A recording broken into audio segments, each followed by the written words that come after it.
राम लक्ष्मण जानकी, राम लक्ष्मण जानकी, राम लक्ष्मण जानकी, राम लक्ष्मण जानकी।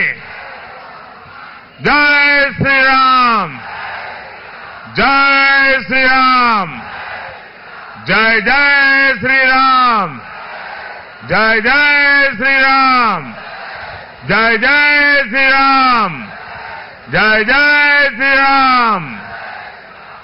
नमस्ते, मैं हूं संजय दीक्षित और आप देख रहे हैं दी जयपुर डायलॉग्स। आप सभी को रामनवमी की बधाई और 500 वर्षों के बाद अपने भव्य मंदिर में अपना जन्मदिन मनाते हुए रामलला को देखने की बधाई। लेकिन रामलला का 500 वर्षों बाद अपने स्थान पर जन्मदिन हो और चमत्कार ना हो, ऐसा कैसे हो सकता है? तो मैं आपको ऐसे कुछ चमत्कार बता रहा हूं जो रामनवमी के दिन भगवान राम की कृपा से हो रहे हैं पूरे भारतवर्ष में, और वो भी राजनीतिक परिदृश्य में। सबसे पहला जो चमत्कार हुआ है वो तो पश्चिम बंगाल में हुआ है। पश्चिम बंगाल में रामनवमी की यात्राएं तो निकाली ही जा रही हैं और भारतीय जनता पार्टी ने तो हर विधानसभा, हर लोकसभा क्षेत्र में एक रामनवमी की भव्य यात्रा रखी है। उसके अतिरिक्त भी लगभग जितनी भी विधानसभा कॉन्स्टिट्यूएंसीज हैं उसमें सब में रामनवमी की यात्रा निकाली जा रही है। लगभग 100 से अधिक क्षेत्रों में रामनवमी की यात्रा पश्चिम बंगाल में भारतीय जनता पार्टी निकाल रही। लेकिन चमत्कार क्या है? चमत्कार ये है कि टीएमसी के जो प्रत्याशी हैं, जो टीएमसी के कैंडिडेट हैं, वो भी पहली बार जीवन में रामनवमी की शोभा यात्राएं निकाल रहे हैं।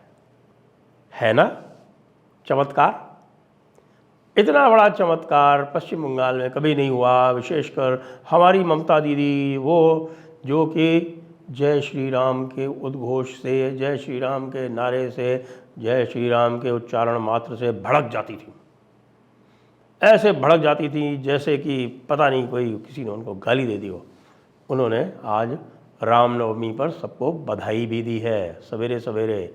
अब इस चमत्कार का कारण रामलला है या फिर इस चमत्कार का कारण वो सारे के सारे ओपिनियन पोल्स हैं जो लगातार ये दिखा रहे हैं कि टीएमसी पिछड़ रही है और भारतीय जनता पार्टी अपना वोट शेयर भी आगे ले जा रही है ममता दीदी से और सीटें भी आगे ले जा रही है ममता दीदी से। ऐसा हमारा जो चिंतामणि जेडी ओपिनियन पोल है उसमें भी आया है। 22 और 19 ऐसा बताते हैं। लेकिन बहुत सारे जो विद्वान लोग हैं वो ये कह रहे हैं कि भाई ये और भी आगे जा सकता है। तो इस चमत्कार के कारण ये रामनवमी का दूसरा चमत्कार भी हो रहा है। झगड़े भी हो रहे हैं आपस में कि कौन जो है वो यात्रा बड़ी निकाले। आपस में एक दूसरे से लड़ाई इस बात पे हो रही है कि नहीं, शोभा यात्रा हमारी इस मार्ग से जाएगी, पहले जाएगी। ऐसे भी किससे आ गए, है ना कमाल, गजब ही है। तो भगवान राम जो न करे वो कम है। और भगवान राम ने एक और काम किया। रामनवमी के दिन हमारे पप्पू श्रेष्ठ, आप जानते हैं कौन है, मैं नाम नहीं ले रहा, उन्होंने गाज़ियाबाद में अकल साहब के साथ में बैठकर एक प्रेस वार्ता की। और प्रेस वार्ता में उनसे एक बड़ा स्पष्ट सा प्रश्न पूछा गया कि भाई आप अमेठी से चुनाव लड़ रहे हैं या नहीं लड़ रहे हैं, जिसका उन्होंने कोई स्पष्ट उत्तर नहीं दिया, बल्कि यही कहा कि ये बीजेपी का प्रश्न है। अरे भाई बीजेपी का प्रश्न क्यों है? ये तो अमेठी की जनता का प्रश्न है। अमेठी की जनता को आपने मोतिया क्यों बना रखा है? अमेठी की जनता को आप साफ साफ बता दीजिए आप वहाँ से लड़ रहे हैं नहीं लड़ रहे। नहीं तो जीजा जी लड़ना चाह रहे हैं, लगातार कह रहे हैं जीजा जी कि हम लड़ना चाहते हैं अमेठी से, उनको क्यों नहीं लड़ने दे रहे? हम सभी वहाँ जीजा श्री का वेलकम करेंगे, जाके कहेंगे भाई जीजा श्री आप ही इस परिवार का विखंडन आरंभ करो। अंततः तो इस परिवार का विखंडन होना ही होना है। इटालियन माता ने तो काफ़ी कुछ कर दिया है, भाई बहन में लड़ाई तो पूरी करवाई दी है। अब आगे और कुछ हो तो आनंद आवे। अब रामनवमी की ही शोभा यात्रा से जुड़ा हुआ प्रकरण एक हैदराबाद में भी हुआ है। हैदराबाद में जैसा कि आपको ध्यान है कि हैदराबाद में एक भव्य शोभा यात्रा निकलती है जो हमारे टाइगर राजा सिंह जी निकालते हैं। तो टाइगर राजा सिंह की जो शोभा यात्रा की उन्होंने परमिशन मांगी थी कांग्रेस सरकार से, उन्होंने ऐन मौके पर उसको मना कर दिया और उस पर 14 अप्रैल की डेट डाल दी, लेकिन शोभा यात्रा फिर भी निकल रही है। अब मज़े की बात यह है कि दारुस्सलाम, पता है ना आपको दारुस्सलाम क्या है? दारुस्सलाम तंजानिया की राजधानी तो होगी सो होगी। दारुस्सलाम जो है वो ऑल इंडिया मजलिस-ए-इत्तेहाद मुसलमीन AIMIM का हैदराबाद का हेडक्वार्टर है, उसको दारुस्सलाम बोलते हैं। It is like a Islamic headquarter.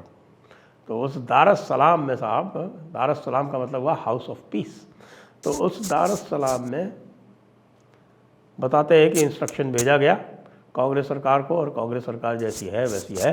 उसने रामनवमी के प्रोसेशन पर परमिशन देने से मना कर दिया, लेकिन प्रोसेशन तो फिर भी निकल रहा है और लाखों लोग आएंगे उसमें, तो भाई प्रोसेशन तो निकलेगा, FIR जो है वो तुम लोग दर्ज कर लेना। रामलला को कौन रोक पाया है? रामलला को अयोध्या जाने से नहीं रोक पाया, तो यहाँ कैसे रोक पाओगे? और बात और भी करते हैं। बात अगली ये है और बहुत महत्वपूर्ण ये है कि भाई साहब, वो जो आपने देखा था ना, वो राजपूतों का ज्वार, वो भाटा में परिवर्तित होके और चुपचाप समुद्र में समा गया है। और अभी आपको थोड़ी देर में हम बाबा रामदास जी से ग्राउंड रिपोर्ट भी बताएंगे, क्योंकि बाबा रामदास जी इस समय पश्चिमी उत्तर प्रदेश में घूम रहे हैं। कल उन्होंने सहारनपुर का विज़िट किया था, आज कैराना और मुजफ्फरनगर में है, और पूरे ही पश्चिमी उत्तर प्रदेश के जो 8 कॉन्स्टिट्यूंसी अभी जा रही हैं पोलिंग में, और उसके बाद की जो अगली 8 या 9 कॉन्स्टिट्यूंसी जाने वाली हैं अगले राउंड में, उन दोनों पर हम उनसे विस्तार से बात करेंगे और लगातार बात करते रहेंगे। ये जो ग्राउंड रिपोर्ट वाली है ये लगातार आपको मिलती रहेगी। अब बात कर लेते हैं थोड़ी सी राजस्थान की। राजस्थान में भी ये थोड़ा सा ज्वार भाटा हो रहा था, लेकिन वो समाप्त हो गया। उसमें जो है एक कैंडिडेट है जिनकी बड़ी ज़ोर शोर से बात हो रही है, रविंद्र सिंह भाटी, बाड़मेर से लड़ रहे हैं और उनको लेके बड़ा उत्साह है लोगों में। वो कह रहे हैं कि साहब कि हाँ, ये जो 25 वाला जो रथ है वो रविंद्र सिंह भाटी रोकेंगे। कहाँ से रोकेंगे? बाड़मेर से रोकेंगे। बाड़मेर से कैसे रोकेंगे कि देखिए, उन्होंने अपनी सीट भी जीत ली थी, जो शिव की जो सीट है, जो शिव एक कंस्टिट्यूंसी है वहाँ पर और बॉर्डर से लगती हुई, वहाँ से उन्होंने वो सीट जीत ली थी। भारतीय जनता पार्टी नंबर 3 पे थी उसमें, और जो मुस्लिम प्रत्याशी था कांग्रेस का, वो नंबर 2 पे था। तो उसको लेके एक, मैं कहूँगा हाँ, हाइप सी ही क्रिएट की जा रही है कि वो चुनाव वहाँ से जीत सकते हैं। मैं आपको केवल असलियत तो जो है वो चुनाव से 2-3 दिन पहले पता चलेगी, लेकिन मैं थोड़े से वहाँ के आंकड़े बता देता हूँ, क्योंकि बाड़मेर में भी जो है वो एक तो मैं कहूँ कि लगभग 20% वोट तो पूरा का पूरा मोदी का है।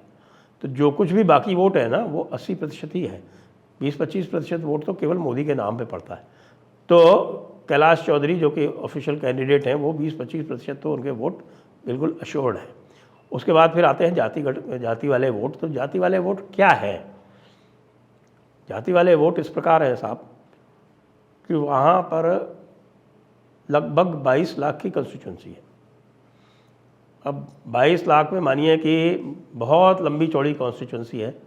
मैं वहाँ जब डिस्ट्रिक्ट मजिस्ट्रेट हुआ करता था, तब उसका क्षेत्रफल हुआ करता था 69,000 स्क्वायर किलोमीटर। कितना? सोच लीजिए 69,000 कितना होता है।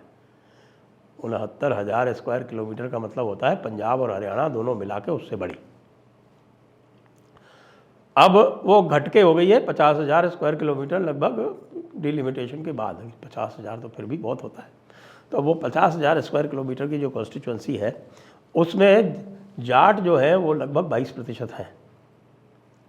22 लाख की कॉन्स्टिट्यूंसी, उसमें लगभग 22% जाट है, लगभग 12% राजपूत है। और इन राजपूतों में भी मैं आपको बता देता हूँ कि इन राजपूतों में भी कुछ तो जो सवर्ण राजपूत हैं और कुछ जो हैं OBC राजपूत हैं। OBC राजपूत 70% हैं टोटल राजपूतों की संख्या में। और हमारे सारे लोग ये मान के चलते हैं कि राजपूत तो एक ही होते हैं, लेकिन ऐसा होता नहीं है। राजपूतों में भी एक अशराफ वर्ग है। फिर उसके बाद ये आपका ये लगभग 34-35% का ये चंक हो गया और उसके बाद लगभग 25% वहाँ पर तो वहाँ 15% लगभग मुसलमान हैं और लगभग 25% जो है वो शेड्यूल कास्ट है।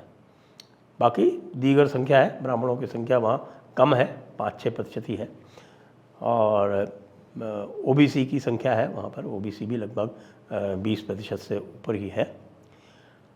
तो ये यदि कैलकुलेशन है तो अब आप स्वयं कैलकुलेट करके देख लीजिए कि यद्यपि रविंद्र सिंह भाटी बोलते अच्छा हैं, वक्ता अच्छे हैं, माहौल अच्छा बना लेते हैं और कैलाश चौधरी ने पिछले 5 वर्ष जो हैं वो अपने लिए बहुत ही अलोकप्रियता अर्जित की है, लेकिन उस अलोकप्रियता अर्जित करने के बाद भी जो माहौल बनाया है ना रविंद्र ने, इससे कैलाश चौधरी को फ़ायदा हो गया है। कैलाश चौधरी को फ़ायदा ये हो गया है कि जाट जो हैं वो सब एक जाजम पे आ रहे हैं और अब वो वे कर रहे हैं कि भाई क्या हो, तो उनको ये लग रहा है कि भाई बीजेपी के साथ जाने में ही फ़ायदा है, नहीं तो अगर हम बढ़ गए तो ये हमारे दोनों जाट कैंडिडेट हार जाएंगे और बीजेपी के कैंडिडेट को मोदी वाला भी वोट मिलेगा और दूसरे अन्य लोगों का भी वोट मिलेगा।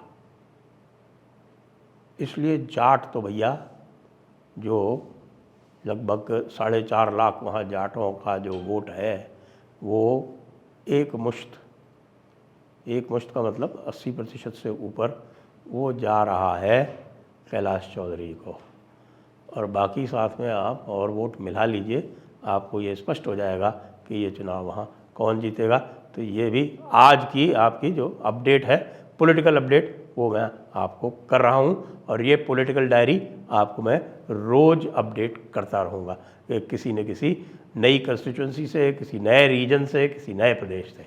जय हिंद, जय भारत, वंदे मातरम।